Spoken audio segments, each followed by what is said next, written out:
Dear colleagues and dear friends, my talk will be made quite easy because the content of the anterior cranial fossa is quite simple. We have brain, we have bone, and we have one cranial pair, which is, of course, the first one, and the olfactory nerve, as you know. So my talk will be essentially focused on the workup of olfactory disturbances. I'll just look how to manage this complex equipment. Okay. The anatomy of the olfactory tract is quite easy. We have olfactory bulbs, which are located within the olfactory grooves, appearing as hypointense structures on these T2 weighted coronal images. T2 weighting and coronal incidence is, of course, the reference for the olfactory tract because we have a good display of both sides and we have an excellent contrast on T2 weighting. Below the olfactory bulbs, which are the extremity of the olfactory tract, anterior extremity, of course, we have the cribriform plate of ethmoid. I will talk about it a little bit later. And above them, we have the gyrus rectus on the midline, the olfactory sulci separating the gyrus rectus from the medial orbital gyrus. Okay? We step a little bit backwards, and more posteriorly, the olfactory tract becomes smaller. We have the olfactory nerves here, which are quite smaller and have a lower caliber than the bulbs, which are enlarged. And here on this coronal reformat, on this axial transverse volumetric reformat on T2 weighted, we also recognize the bulbs, the olfactory nerve, and the olfactory nerve splits into three striae, as I will show later. One important aspect, one important concept is that the olfactory bulb receive unmyelinated axons which are crossing the holes, the micro holes of the lamina, the cribriform plate of the ethmoid, and the olfactory information runs from the neuroepithelium, olfactory neuroepithelium at the ceiling of the fossal nasa, through the endocranium, through the lamina cribria, as illustrated here. On this sagittary format, we identify the olfactory fascicles or olfactory cilia, which are those unmyelinated axons, which are reaching the olfactory bulb, olfactory nerve, and the next step is that the olfactory nerve splits into three olfactory striae, medial, intermediate, and lateral. And thereafter, the most important stria, which is the lateral one, is directly projecting on the ipsilateral mesio-temporal area, mainly periamygdaloid cortex and entorhinal cortex. And it must be highlighted that those cortical areas are made of paleocortex. Thus far, the olfactory tract projects on the old brain, the phylogenetically old brain, the brain of the primitive man.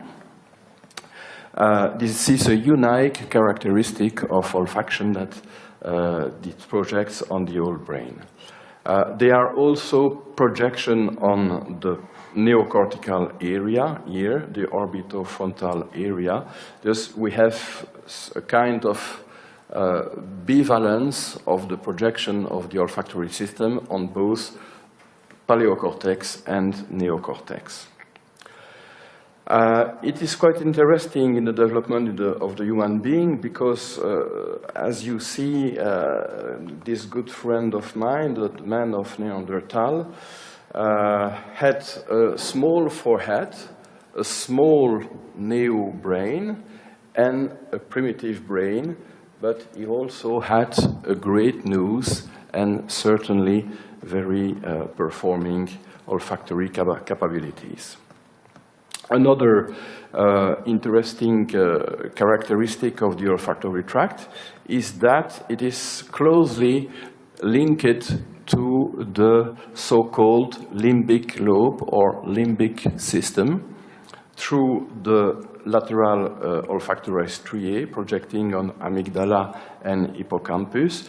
Thus far, the olfaction is the privileged sensory modality influencing the limbic system, which is, as you know, the place where emotion, instinctive reaction occur. A last characteristic I have to mention is that the areas where olfactory tract projects are not specialized in the processing of olfaction.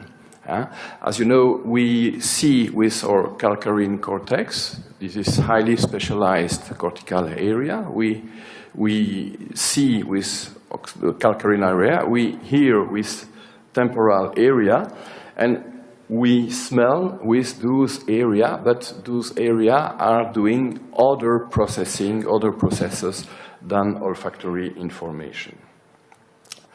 Aside MR, which is of course the best suited imaging modality in the purpose of workup of olfactory disturbance, you have other modalities that can give relevant information.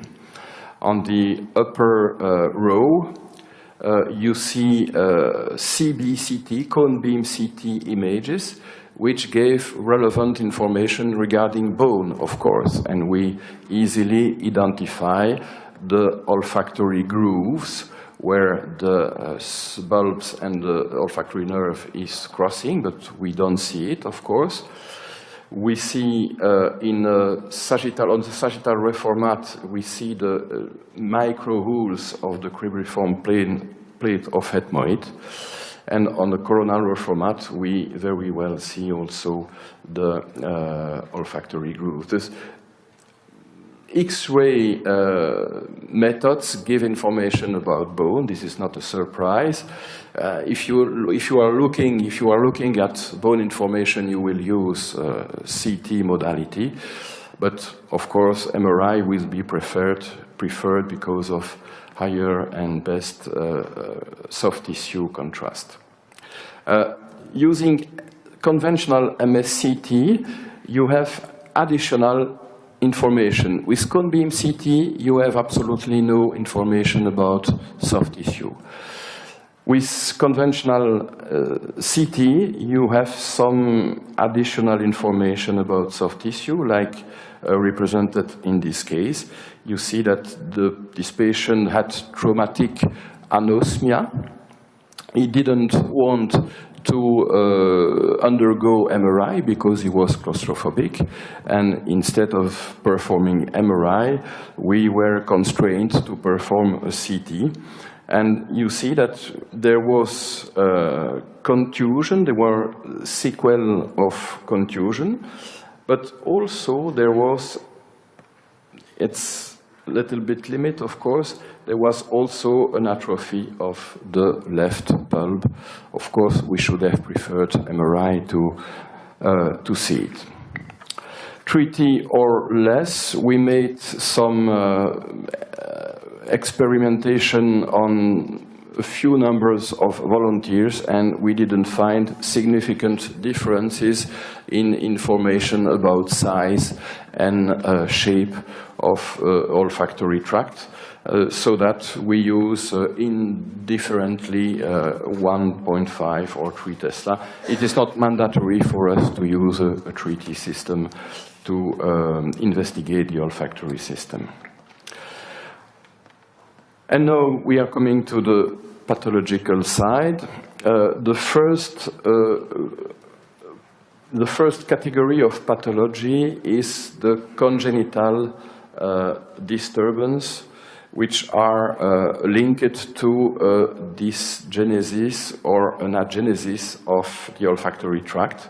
And as you know, in the Kalman syndrome, it is associated with hypogonadotrophic hypogonadism. This is a very interesting and exemplative case because you had a normal olfactory sulcus on the right side. You had no olfactory sulcus on the left side, and you had no olfactory tract. But there was a small structure which could have been interpreted as a small bulb, but it was not. On the 3D reformat, you see that this structure was in fact a small artery crossing in the olfactory groove and not an olfactory tractus. There was complete bilateral agenesis of the olfactory tract in spite of the presence of an olfactory sulcus on the right side.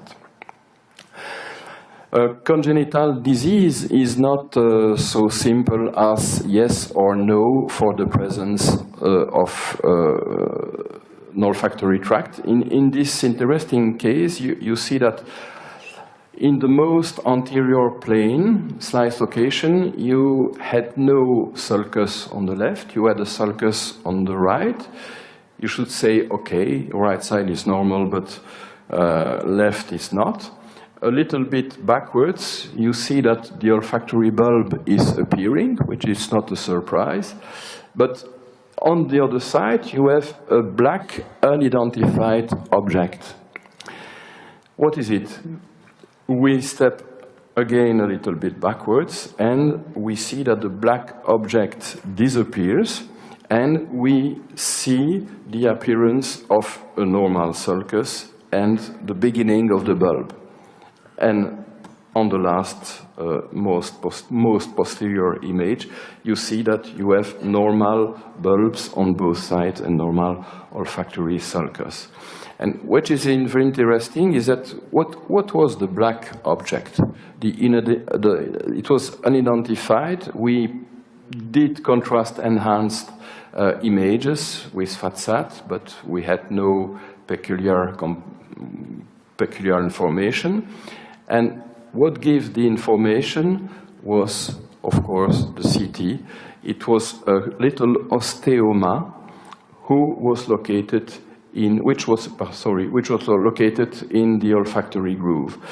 And this is interesting because developmentally, this osteoma had retroponed the olfactory bulb, which was more posteriorly located on the left side. But this patient, in spite of having normal sulci bilaterally, complained from left-sided hyposmia. The most frequent, we are leaving the congenital pathology. We begin the acquired olfactory disturbances by the most common one, which is the mucosal olfactory disorder. It is obvious that it is needed that odorant molecule we are inhalating must be able to reach the olfactory neuroepithelium to give smell, of course. In normal condition, the olfactory cleft, thus the ceiling of the nasal fossa, are free.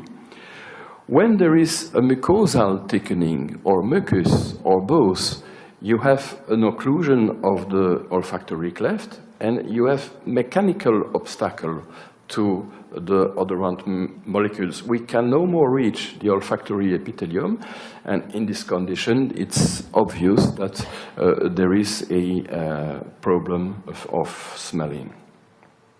In some condition, it's very caricatural, it's very extensive, like in this case of adenomatoid hamartoma. In other conditions, you I think we must be careful when interpreting small mucus deposits on the olfactory cleft, and we always need to consider that the physician, by making a flexible endoscopy, has the last word.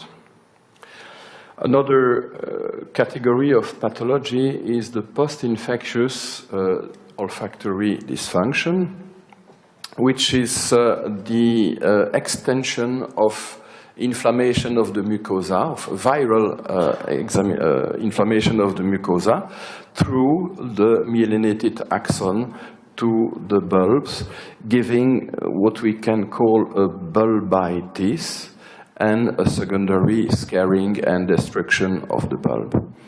Here you have normal-sized bulbs in a person who had no problem.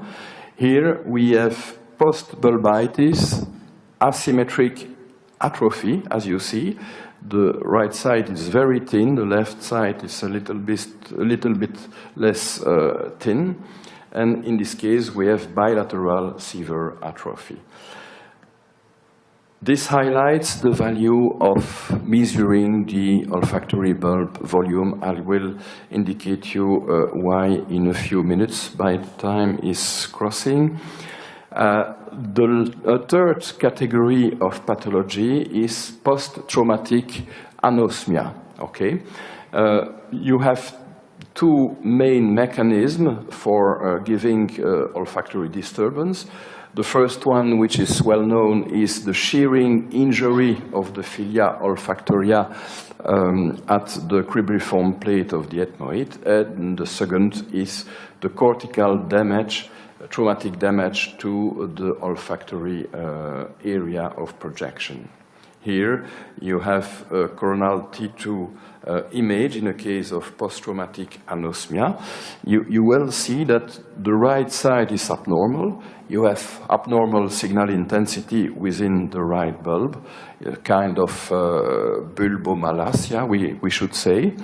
On the left side, you have an abnormal conformation of the bulb, which is also atretic, and you have small hemosiderin deposits and gliotic scarring on the gyrus rectus here. Observe that FSA flare image in a similar slice location is almost completely falsely negative. This is important. I think that coronal T2 fast spin echo standard is really the reference for imaging the bulbs.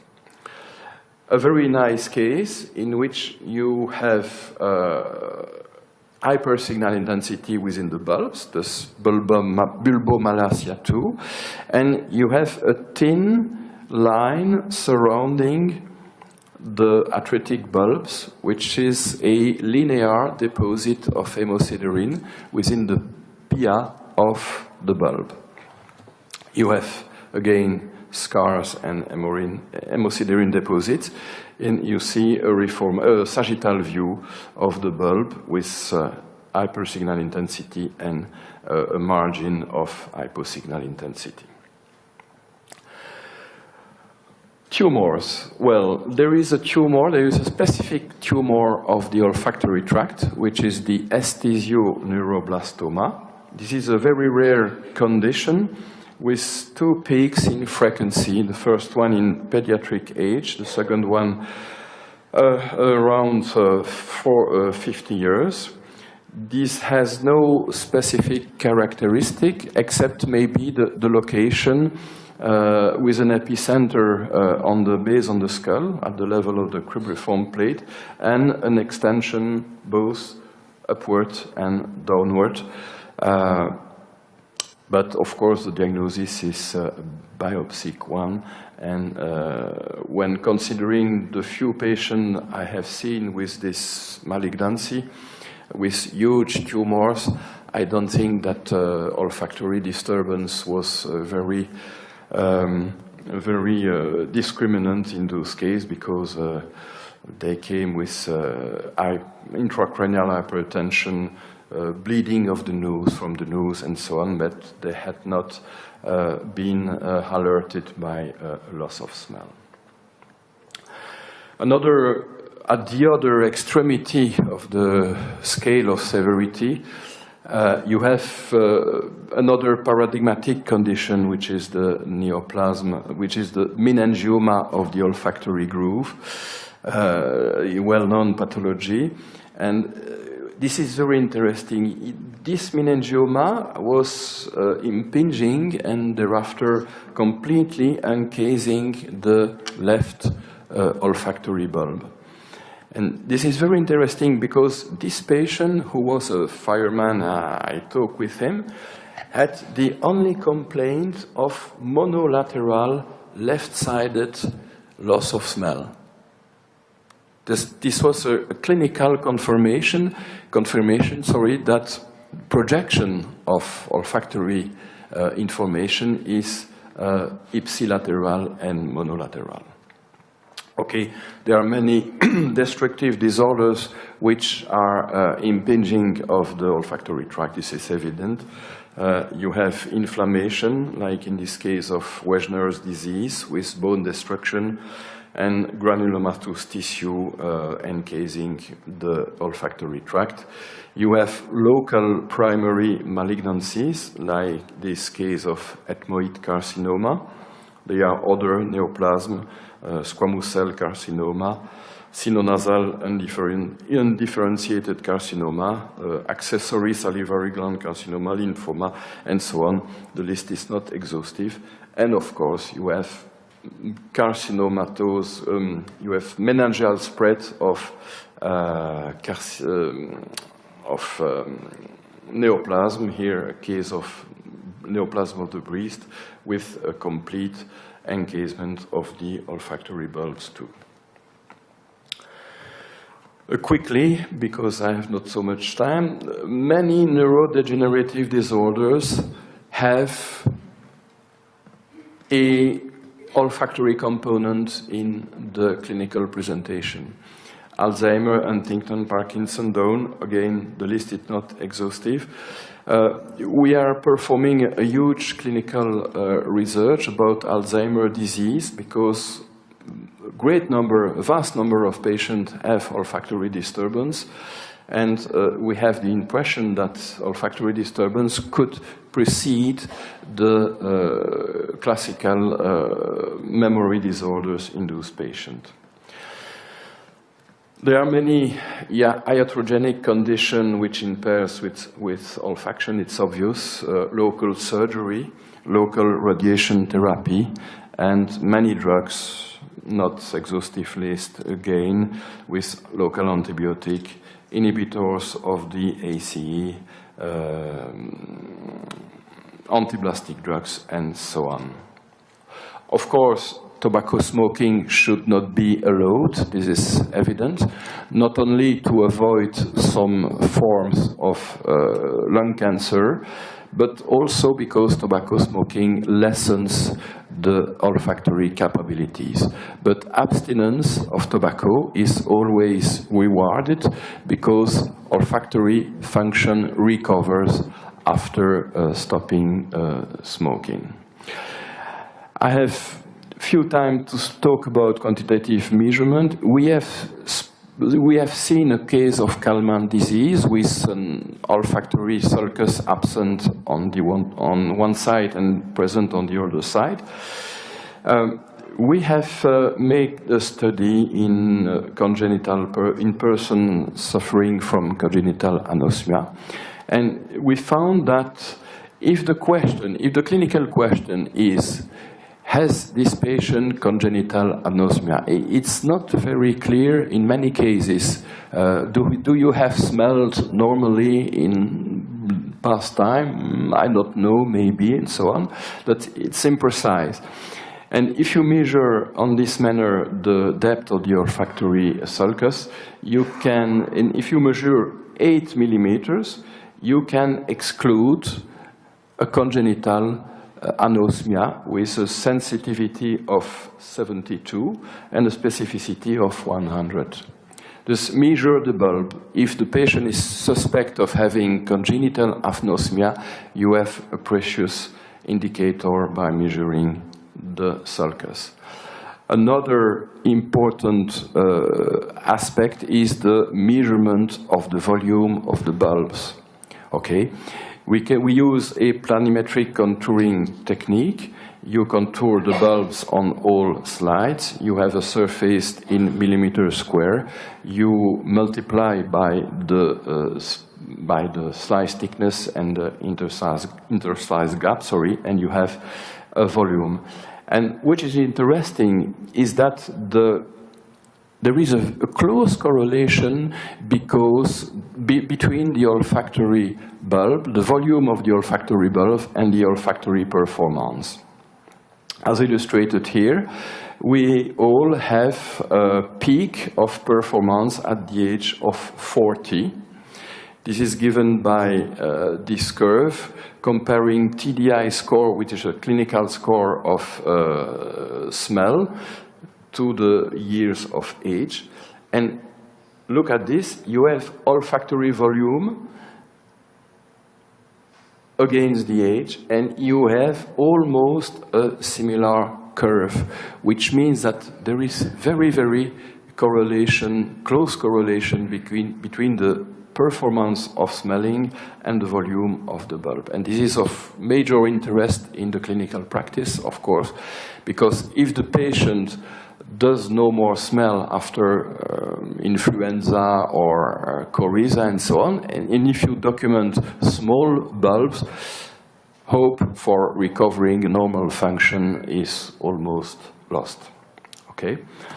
In this plot graph, you see that post-infectious in anosmia, you had an interesting strong correlation. P was very well, R was not so well because of cloud was a little bit large, but you have a correlation between the olfactory bulb volume and the TDI score, which means the clinical score of olfaction.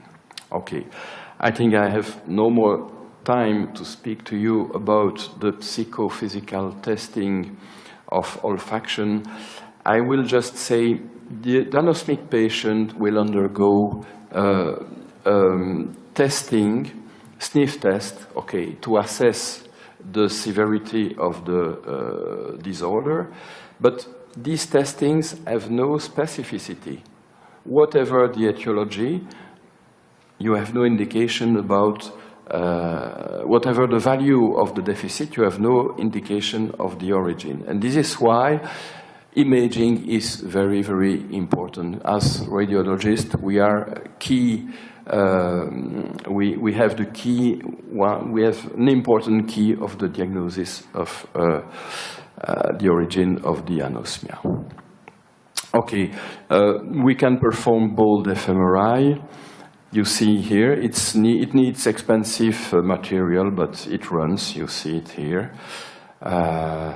We can perform DTI tractography. It doesn't run very well. And that's my conclusion. Sorry for the little delay. The ENT physician assesses and quantifies the olfactory impairment. The radiologist indicates as much as possible the origin of the trouble with measurement of the olfactory sulcus and olfactory bulb volume, and advanced imaging techniques should give insights into the physiology and circuitry of olfaction. I thank you for your attention and sorry for the little delay.